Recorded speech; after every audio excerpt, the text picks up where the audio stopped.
Bienvenue dans Défense Zone, votre podcast spécialisé dans les questions de défense et de sécurité. Chaque semaine, en plus de nos entretiens avec des militaires, policiers, gendarmes, entrepreneurs et autres experts du secteur, nous vous proposons un court résumé des actualités qu'il ne fallait pas rater ces derniers jours. Balkans. Dimanche 31 juillet, la police kosovare a déclaré avoir été la cible de coups de feu près du poste frontière reliant le Kosovo à la Serbie. Plus tôt dans la journée, des centaines de manifestants kosovars d'origine serbe avaient érigé des barricades avec plusieurs véhicules lourds sur les routes menant au point de passage de Jarinje et Brinjnaj qui relient les deux pays. Les manifestants protestaient contre de nouvelles règles mises en place par Pristina et qui devaient entrer en vigueur le 1er août. Ces règles prévoient que toute personne entrant au Kosovo avec une carte d'identité serbe doit disposer d'un document temporaire lors de son séjour. Le gouvernement kosovar avait aussi donné 2 mois aux Serbes du Kosovo pour remplacer les plaques d'immatriculation serbes de leurs véhicules par des plaques de la République du Kosovo. Mais ces derniers, fidèles à Belgrade et ne reconnaissant pas l'autorité de Pristina, avaient déjà protesté à plusieurs reprises contre ces procédures. Dans un communiqué, le Premier ministre Albin Kurti a précisé, je cite, qu'il s'agissait d'une mesure de réciprocité car la Serbie, qui ne reconnaît toujours pas son indépendance, en exige autant des Kosovars qui entrent sur son territoire. De son côté, le président serbe, Aleksandar Vučić, a déclaré que la situation au Kosovo n'avait jamais été aussi complexe pour la Serbie et les Serbes qui y vivent, et que l'atmosphère a été portée à ébullition, ajoutant que la Serbie gagnera si les Serbes sont attaqués. Ces tensions ne sont pas nouvelles entre les deux pays. Déjà en septembre dernier, plusieurs manifestations avaient eu lieu au nord du pays suite à la décision de Pristina d'interdire les plaques d'immatriculation serbes. Pour rappel, la Serbie s'est opposée aux volontés indépendantistes des Kosovars, majoritairement albanais, à la fin des années 90, ce qui engendra un violent conflit entre mars 1998 et juin 1999 et l'intervention d'une force nationale sous l'égide de l'OTAN.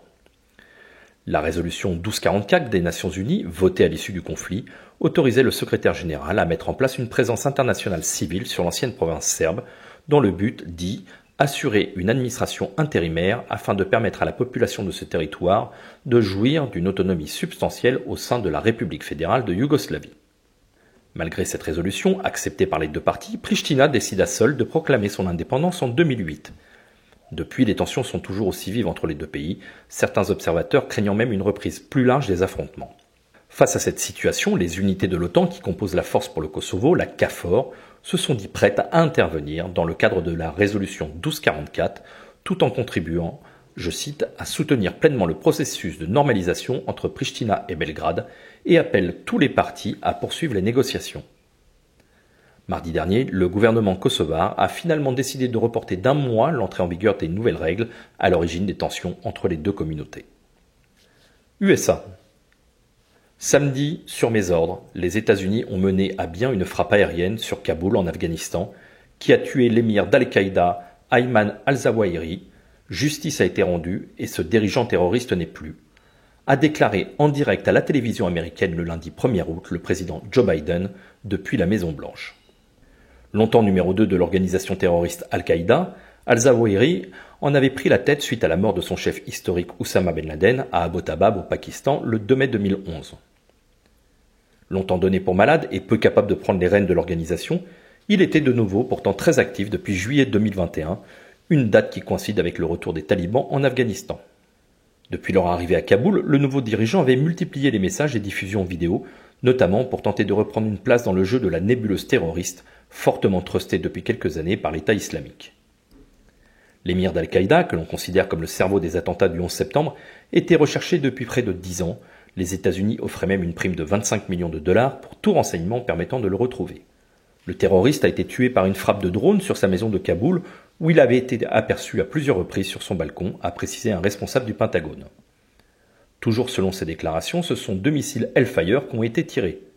Il semblerait fort, au vu du peu de dégâts sur la maison, que ces missiles puissent être des AGW 114R9X, une version particulière du Hellfire qui n'explose pas l'impact, mais déploie quelques secondes avant 6 longues lames tranchantes.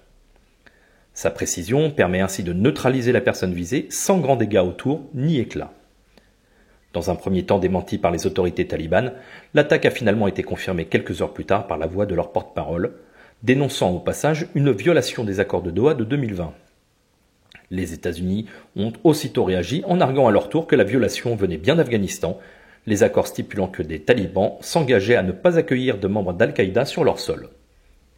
USA encore. Après 6 mois de conflit entre l'Ukraine et la Russie, les mouvements de renforts militaires occidentaux ne semblent pas faiblir.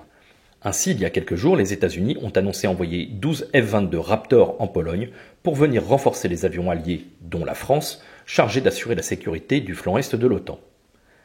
Les appareils de 5e génération, donnés pour assurer une supériorité aérienne, sont aussi capables d'embarquer 2 bombes de précision GBU-32 ou 8 bombes planantes de précision GBU-39. Un premier groupe de 6 chasseurs appartenant au 90e escadron de chasse du 3e Wing de la base aérienne de John Baines Elmendorf-Richardson en Alaska avait rejoint le 28 juillet dernier la base aérienne de Laken-S dans le Suffolk au Royaume-Uni avant de redécoller pour sa destination finale, la 32e base aérienne de Lask en Pologne. Ils ont été rejoints quelques jours plus tard par 6 autres chasseurs afin de compléter le dispositif. Les Raptors sont engagés dans la mission de l'OTAN baptisée Air Shielding, un gigantesque déploiement militaire chargé de surveiller l'espace aérien sur le flanc est de l'OTAN et à la frontière ukrainienne. Au total, ce sont plusieurs dizaines de chasseurs, avions de ravitaillement, de renseignement ou de drones de 15 nations qui sont déployés dans les pays baltes, mais aussi en Slovaquie, Hongrie, Roumanie, Bulgarie et Pologne. D'ailleurs, pour cette mission, l'OTAN maintient 24 heures sur 24 une trentaine d'aéronefs en vol. Chine. Jeudi 4 août, les forces chinoises de l'Armée populaire de libération, l'APL, ont débuté d'importantes manœuvres militaires, notamment dans 6 zones entourant l'île de Taïwan. Ces manœuvres, que de nombreux observateurs qualifient de sans précédent, sont une conséquence directe de la visite surprise de Nancy Pelosi, la présidente de la Chambre des représentants des États-Unis et numéro 3 dans l'ordre protocolaire américain, aux représentants du gouvernement taïwanais. Arrivée dans un avion militaire le mercredi 3 août, la speaker de 82 ans est la plus haute responsable américaine élue à se rendre dans l'archipel en 25 ans. Avant même le début des manœuvres de l'APL et en réaction à cette visite, plusieurs sites majeurs du gouvernement de Taipei, dont les portails de l'administration présidentielle, du ministère des Affaires étrangères, ainsi que le principal portail internet du gouvernement en langue anglaise, ont fait l'objet de cyberattaques dans la nuit de mardi à mercredi, rendant les sites totalement inaccessibles. Les manœuvres militaires, quant à elles, ne laissent aucun doute sur le thème tactique. L'île de Taïwan, dont Pékin ne reconnaît pas l'indépendance, est considérée comme la 23e province de la République populaire de Chine, est bien l'enjeu de ce déploiement et se retrouve littéralement entouré par les navires chinois. Outre la marine, plus d'une centaine d'avions de chasse sont réquisitionnés. Taïwan a d'ailleurs affirmé que plusieurs d'entre eux avaient violé son espace aérien à plusieurs reprises. Ces opérations autour de l'île visent à montrer que, je cite, l'APL est capable de bloquer l'île et de résoudre la question taïwanaise par des moyens non pacifiques si la situation devient irrémédiable, écrivait le Global Times, un journal inféodé à Pékin. Toujours au premier jour des manœuvres, un communiqué du gouvernement taïwanais déclarait que le Parti communiste chinois avait tiré de multiples missiles balistiques Dongfeng dans les eaux environnantes du nord-est et du sud-ouest de Taïwan à partir de 13h56 environ, soit 7h56 heure française. En début de soirée, le ministre de la Défense japonais a déclaré que 5 de ces missiles seraient tombés pour la première fois dans la zone économique exclusive du Japon. Le Japon a déposé une protestation auprès de la Chine par la voie diplomatique, a précisé Nobuo Kishi, qualifiant l'incident survenu de problèmes graves qui affectent notre sécurité nationale et celle de nos citoyens. Ces manœuvres, les plus grandes de l'histoire autour de Taïwan selon plusieurs spécialistes, surviennent au niveau des routes commerciales parmi les plus chargées de la planète et d'une importance stratégique et économique vitale, car elles permettent la connexion au monde des usines, d'équipements électroniques et de semi-conducteurs d'Asie de l'Est et servent aussi au transport de gaz naturel. Marine nationale. Le premier des 6 patrouilleurs outre-mer, le POM, l'Auguste Benebig, a démarré il y a quelques jours ses essais en mer. Destinés à remplacer les vieillissants patrouilleurs P400, les bâtiments de 80 mètres de longueur, 12 de large avec un tirant d'eau de 3,5 mètres pour un déplacement de 1300 tonnes, soit 3 fois plus que le P400, devront assurer la sécurité maritime de 3 grandes zones économiques exclusives françaises, à savoir la Nouvelle-Calédonie, la Polynésie et la Réunion.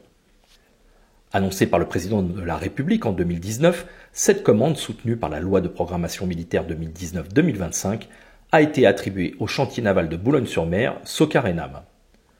Construits en un temps record, alors qu'ils étaient partis d'une feuille blanche, les 6 navires de la classe dite Félix Éboué sont, je cite, un condensé de haute technologie, selon Philippe Gobert, le PDG de la société. Servi par un équipage de 35 marins, le POM sera doté d'un radar de surveillance Kelvin Hughes Mk11 Sharp A en bande X, d'une capacité de communication par satellite et du système de gestion de combat LINSEA conçu par la société Nexeya. L'armement à bord, quant à lui, se compose d'un canon téléopéré de 20 mm et 4 mitrailleuses, 2 de 12,7 et 2 de 7,62 mm. Le patrouilleur pourra aussi accueillir un drone aérien et 3 embarcations. Désormais à la mer sous les ordres de son premier pacha, le lieutenant de vaisseau Jean-François Cabaret, l'Auguste Benebig va rejoindre la base navale de Brest pour terminer ses essais, pour une livraison à la Marine nationale prévue fin 2022, début 2023, avant son départ pour la Nouvelle-Calédonie, son futur port d'attache. La Socarénam a déjà entamé la construction de son binôme, le Jean Tranap. Les 6 POM, qui portent tous des noms d'ultramarins, héros de la France libre et compagnons de la Libération, devront être livrés d'ici fin 2025. Voilà pour l'essentiel de l'actualité cette semaine. Pour en savoir davantage sur cet univers et pour découvrir tous nos articles et reportages, rendez-vous sur notre site internet défensezone.com. Pour plus de brefs, d'articles de fond et de photos, nous éditons également tous les 3 mois un magazine papier que vous pouvez recevoir en étant abonné à notre espace premium. Il vous permettra aussi d'avoir accès à des contenus exclusifs sur nos différents supports. Vous trouverez tous les liens nécessaires dans la description de cet épisode. En attendant, nous vous souhaitons une bonne journée et nous vous donnons rendez-vous la semaine prochaine pour un nouveau résumé de l'actualité des forces de défense et de sécurité.